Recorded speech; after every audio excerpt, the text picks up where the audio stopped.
This is the time of year to be thankful, and we at the Pacific Justice Institute have a number of legal successes dealing with important battles that we're going to talk about in the second half of the show with one of our attorneys. But the first half of the show, I want to address the issue of marriage. So many people, and I see it all the time now, especially younger people, millennials, are choosing not to get married. Instead, they're shacking up, sometimes never getting married. And yet, is this something that we should be concerned about? Or should this just be a safe new norm? To talk with us about this very intelligently and objectively, I have with us on the program Bradford Wilcox. He's a senior fellow for the Institute of Family Studies. Bradford Wilcox, welcome to the program. It's great to be here with you today. Now, Bradford, tell me why marriage is so important from a societal perspective. I mean, as a Christian, I know it's important because God says it's important. He says it, I believe it, case closed. But many in our society don't exactly have that same reference point. Why is marriage valuable from an objective societal welfare perspective? You know, I think a lot of people think about marriage as just a private matter, or even as you were just saying, as a kind of a religious matter. And the argument that I think I want to reference here is that really marriage has a kind of public importance, because what happens in our families, to kind of twist or turn the Vegas logo on its head, doesn't just stay in our families. It actually has consequences for, for our friends, our family members, our communities, and even our country. For instance, looking at recent trends in incarceration for young men across this country, new analysis that we have done indicate that one of the top predictors at the neighborhood level of whether or not poor boys end up incarcerated is whether or not they're living in a neighborhood with lots of married households. Boys are growing up around the 20th percentile in terms of their family income growing up. If their neighborhood has greater than 90% married families in the neighborhood, their odds of being incarcerated are 3.1%. Wow. By contrast, if more than 20% of the families in their neighborhood are headed by single parents, their odds of being incarcerated are 5%. So it's almost double between those two different categories.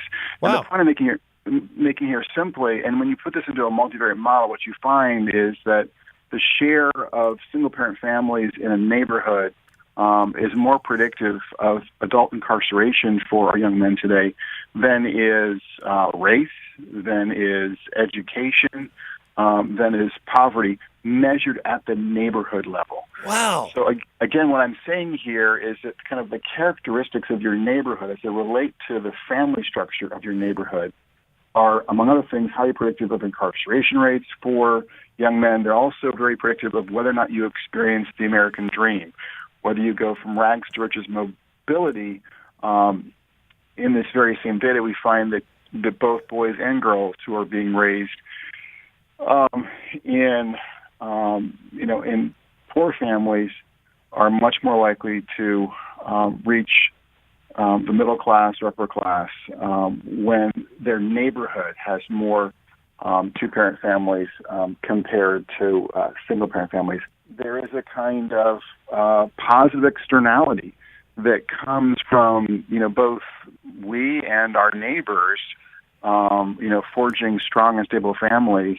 And there's a pretty powerful negative externality when, we fail to, form and maintain stable two-parent families, and when our neighbors, do the same as well. Right.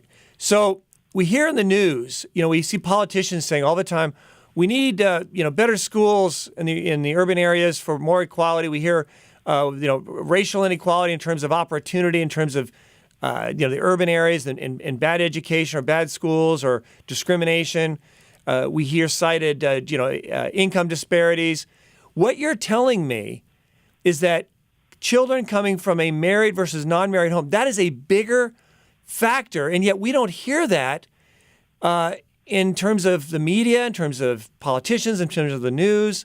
Why do you think that is? Why aren't we really focusing on what studies clearly show, as you pointed out, that what is actually the biggest factor in determining opportunity for lower crime rate, all kinds of these factors that impact welfare. Why don't you think we're hearing about that in the news media?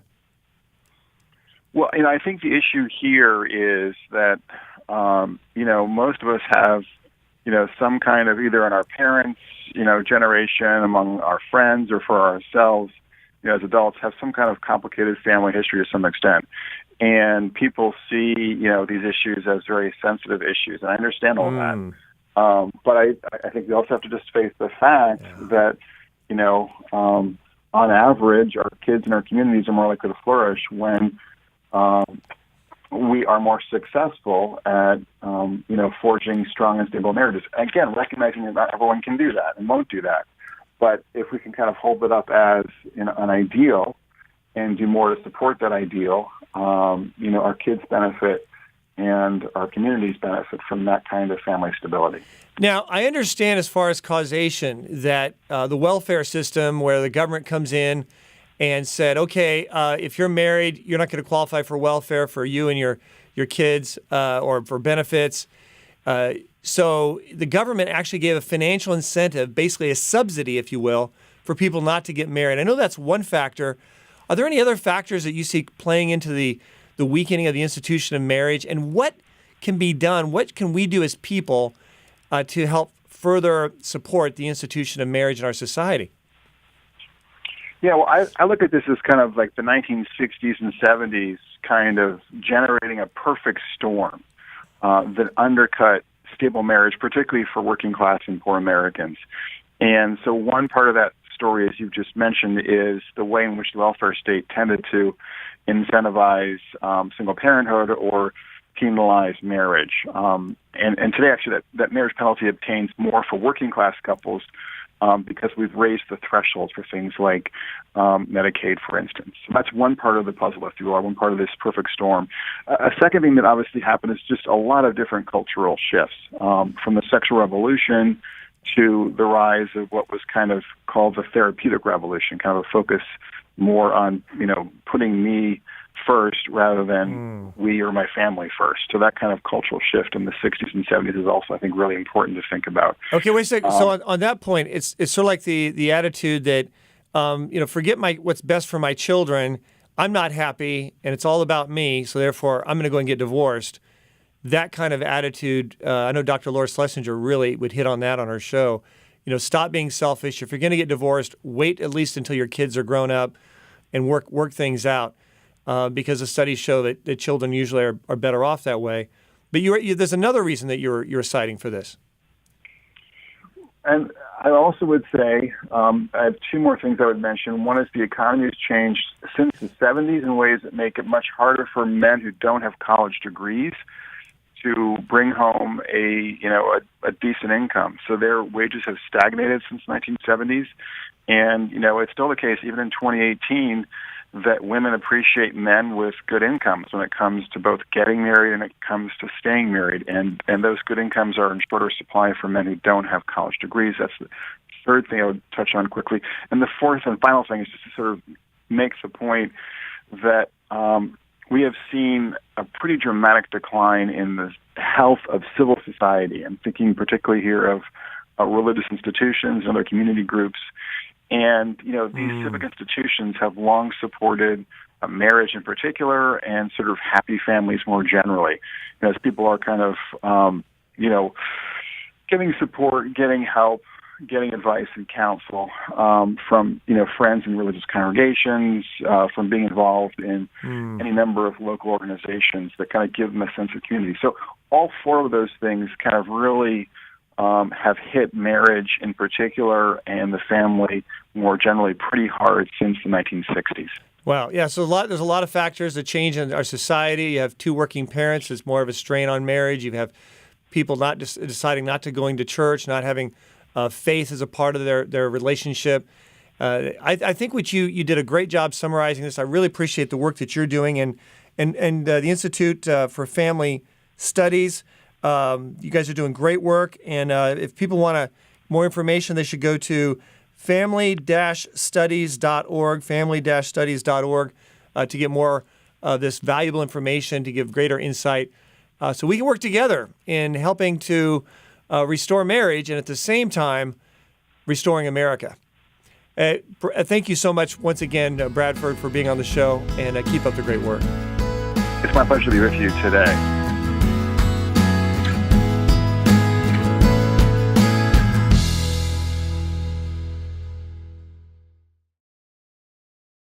So on June 7th, I went to pick up my daughter from kindergarten, and she ran up to me and said that her friend was no longer a boy, he was now a girl, and that he had a new girl name.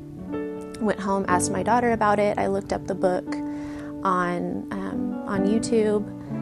My daughter told me the name of the book. It was I Am Jazz. So we watched the book being read, and we found out that she had been taught what transgenderism is. He had come to school dressed as a boy.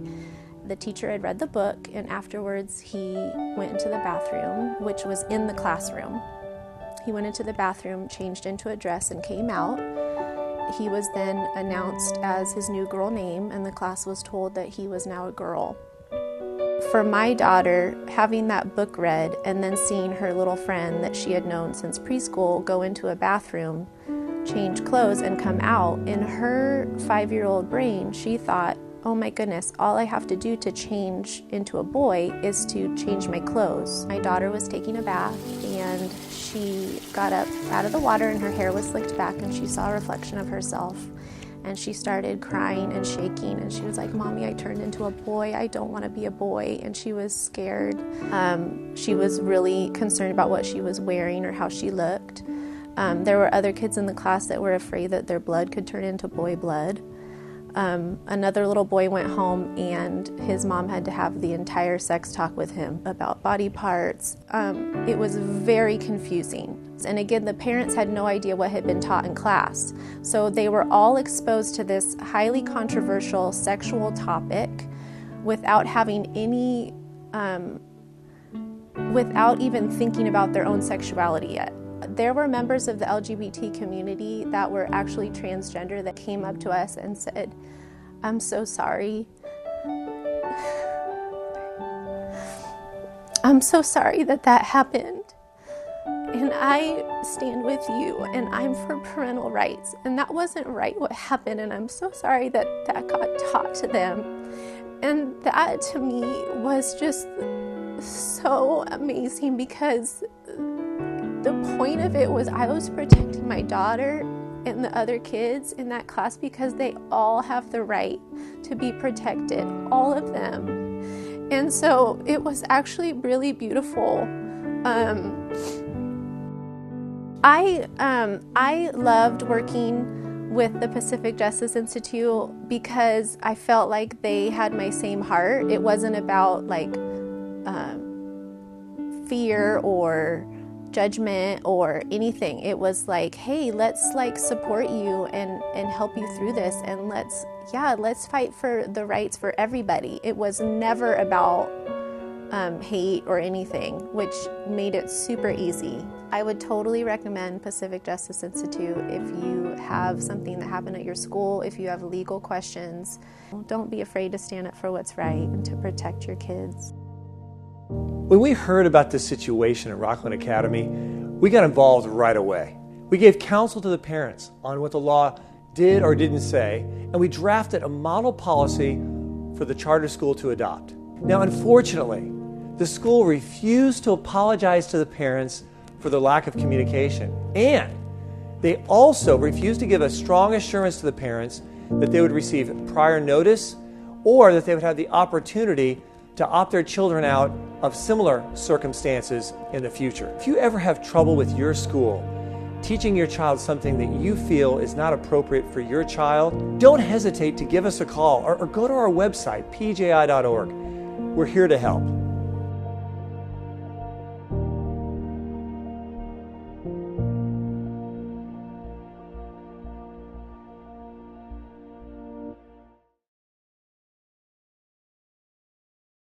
And folks, if you'd like to support the Pacific Justice Institute, become a part of our team, just go to our website, pji.org. That's P for Pacific, J for Justice, I for Institute, pji.org. And there you can sign up to get our weekly Legal Insider email newsletter. It talks all about our cases. And it's a great way to pray for our work and to keep us in your prayers by being aware of what's going on. We need those prayers. And also, if you'd like to support our work financially on either a one-time or a monthly basis of any amount, just go to our website, pji.org. And of course, we have some wonderful resources there that you can take advantage of, free resources. All of it is without charge, and yet it's so helpful in terms of training, in terms of faith in the workplace, or a book you can download for free called Reclaim Your School, How to Legally Evangelize in Public Schools, or How to Protect Your Children from Zealous Social Workers, or How to Protect Your Kids from Things Happening in Public Schools with an opt-out form. That's all there. Our gift to you, just go to pji.org, pji.org.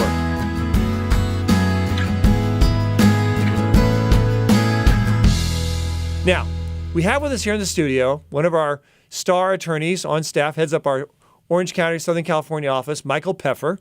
Thank you, Michael, for joining us. My pleasure, Brad, as always. Now, we at Pacific Justice have seen some really great victories this year. I think this has been our most victorious year ever by God's grace, and I stress by God's grace. Amen. Because sometimes I thought we were going to lose, and yet we won. And I know one of those cases was dealing with the pro-life pregnancy clinics being required by state law in California to have a large sign in the waiting room, women in crisis. It's a pro-life ministry, pregnancy clinic, and they're required to have this large sign that tells women where they can get a low or cost or free abortion and the phone number to call. And we at Pacific Justice didn't take this lightly. We went ahead and were the first to file a lawsuit in court to challenge this as unconstitutional. That's right.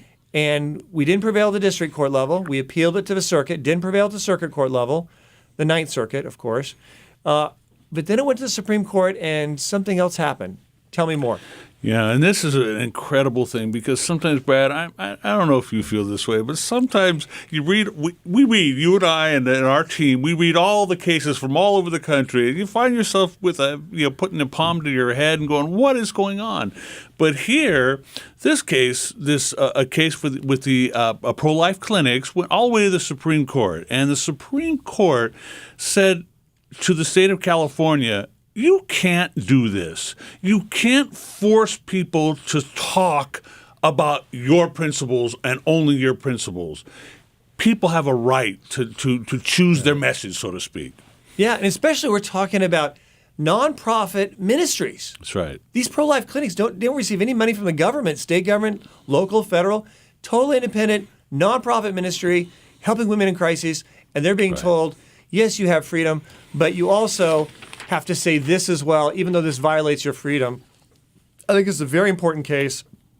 It was a narrow decision, though, wasn't it? 5-4, I believe, wasn't it? It was 5-4. And in fact, some of the comments made by the dissenters were kind of scary about this. And really, you've got to see the difference between them. I mean, it is night and day. It's not just a slight difference of opinion. It's night and day that the state ought to be able to have its message and to, as under the guise of regulation and this thing, we're going to make you talk about what we want you to talk about, even if it's diametrically opposed to why you exist with these pro-life clinics.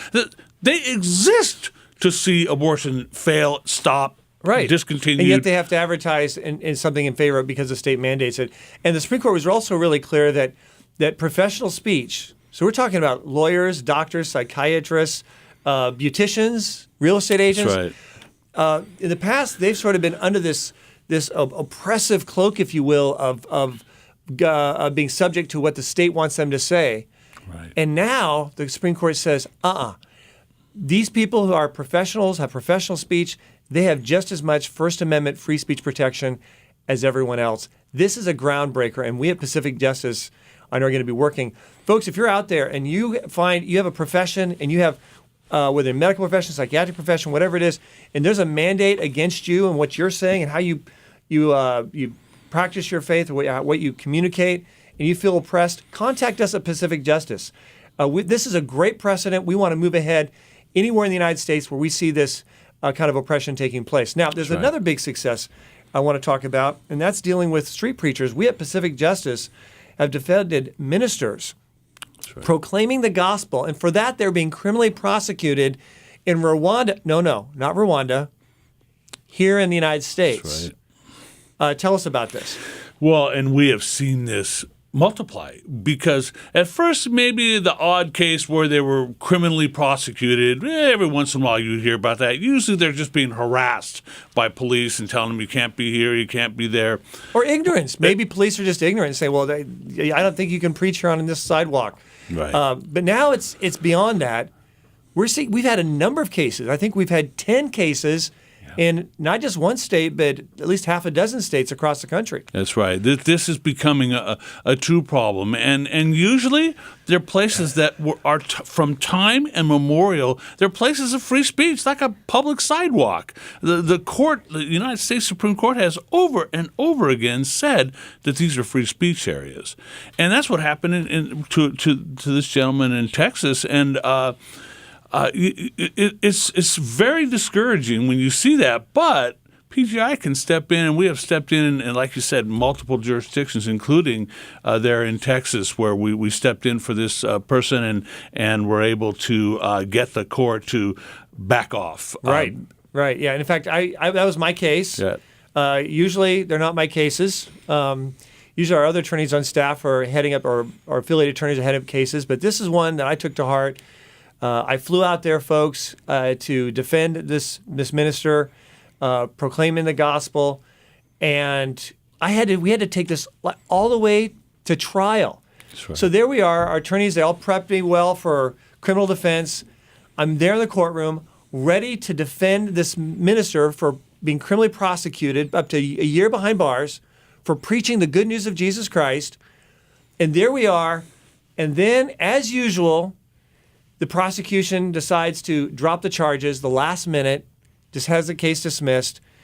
And I just told the judge, I said, yeah, thank you for giving me this dismissal order, but it'd be nice if the prosecution in the future could just give me a few days' notice so I don't have to fly here. That's right. And the judge agreed with me. It says, yeah, that really wasn't very very professional. Right. So, but this is what they're doing. They're pushing it to the edge, and yet we at Pacific Justice are hitting every single one of these pitches, not letting a single one go past the plate. Mm-hmm. And it's because of our attorneys we have across the United States making this difference. I know we just opened an office recently in Salem, Oregon, another one in Seattle, Washington. That's right. And we're looking at other places in the country.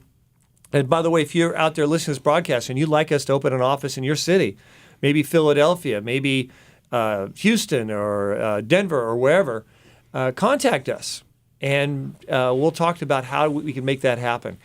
Now, there's another. I wanted to add to this, if I may, Please. Brad. I wanted to add to this. Please, you're minimizing your role in this, but the bottom line is that this is the value of Pacific Justice Institute, because we will do these things for people free of charge. Unfortunately, with a lot of folks, they're bewildered. They don't know what to do. They're being charged criminally for something that should be their right and that the Lord compels them to do. But we're able to step in on this and go to court, and I'd say almost every single time we get met with silence from the prosecution, that they just jerk this person's chain over and over and over again. But yet we stood there as counsel and said, no, we're not going to let him push. We'll push back. We'll be happy to push back because this is a constitutional freedom. Right, absolutely. Now, there's another big case that we just recently defended. In fact, you defended a professor who was wrongfully fired. He's a sociology professor. The case was pending for the United States Supreme Court regarding same-sex marriage. So in his class, as a professor teaching sociology, promoting critical thinking, he had the class presented with both perspectives. That's right. And, on one side you have those saying that no, this is something that people are born with and they should have read into the Constitution a fundamental right regarding same-sex marriage. You have the other perspective saying, no, this is a result of environmental factors. That's right. That this is something that is not the same as being born with your as far as race or gender. And so this was a discussion, and he was presenting both sides. That's right. And yet he was fired. You came in, you defended him. No one else would represent him. Just like many of our cases, they're not necessarily big, high profile. We work hard to make sure everyone gets help. That's very unique about Pacific Justice. That's right. This took about a 2-week trial. It was an arbitration, but it was the same as a 2-week trial. Yeah. What happened? Yeah, Brad, this is, again, he had been turned away from another firm, and we stepped in and gladly Another took organization said no, and we stepped in and said yes, and without charge. That's right, and we worked with him on several things, several hearings that predated the arbitration, and then finally we did the arbitration. It was it went actually out over 3 weeks, but it was 6 or 7 days worth of arbitration. So the prep time and all that. Oh, yeah, it was a ton of work huge. you went through. I remember because you were like working long hours. What did they decide? The arbitrator decided that this speech, the speech about the same-sex marriage, fit within academic freedom, which was our case. We said, hey, this should fit within academic freedom, that the professor should be able to explore even unpopular ideas and then challenge students to be thinking critically. Yeah, unpopular ideas meaning traditional marriage. Exactly. Right. So it's but yeah, it's even if the liberal educational elite don't buy it, they don't think it's good. If an educational institution has to have integrity and to function the way they're supposed to function, which is promote critical thinking, be the open marketplace of ideas, not be oppressive, but rather encourage debate and discussion. He shouldn't have been fired. In fact, this man had tenure for a number of years. Yeah. He even had awards, 2 awards in the past for excelling, and yet he was fired. They ruled in his favor, though, and I understand he got his job back. He did get his job back. The arbitrator reinstated him, but we do understand, and this is where we need prayer for on behalf of this case, is that the district looks like they're going to appeal this case. They're not going to give up. So they're not giving up, and we're not giving up. At Pacific Justice, you're not giving up. Exactly. And folks, because of your support, we're going to be in this battle, and we're going to make sure that he gets protected. And we know that there's a lot of professors across the country, they're going to be watching this case to see if they can also have their First Amendment rights protected. Because if he doesn't get defended and he gets his rights stepped on, these professors across the country wanting to have alternative perspectives and viewpoints, which our students deserve, their rights will be stepped on as well. That's right. Michael, thank you so much for the good work you're doing, and keep it up. My pleasure. So, folks, there you have it. It's our God-given freedoms we're talking about. Now, let's choose to keep them. I'm Brad Dacus of the Pacific Justice Institute. Have a great weekend.